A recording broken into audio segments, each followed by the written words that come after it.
Give people, though, an idea about what maybe happens to pastors, to priests, and generally ordinary believers when Russian forces take control of a town. How is life different for Christians living under this occupation? Maybe in Kiev, for example, there must be some very egregious things that happen.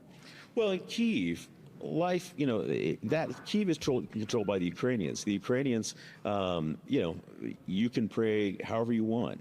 So the Ukrainians, every faith that you might imagine is in Ukraine, and there's no problems. But where the problem is the Russian territory, where the Russian occupied territory. There's 3.5 million people, and probably about 3 million of those are Christians that are in occupied Ukraine. And when the Russians come in, they meet. There's actually 4% of Ukraine is evangelical, Protestants, and Baptist is the third largest denomination in Ukraine. Wow. Everybody's Orthodox. Then there's about 12% Catholic, and then Baptist is the next largest denomination.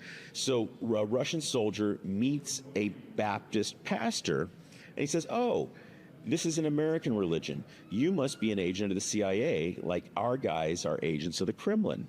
And so they will arrest them, they will interrogate them, sometimes they will torture them, sometimes they will murder them. And there's been about 80 pastors and priests who have been killed by the Russians because, again, Patriarch Kirill, the Russian Pope, has declared a holy war on Ukraine. So his followers in the Russian military are killing pastors and priests that are not Orthodox.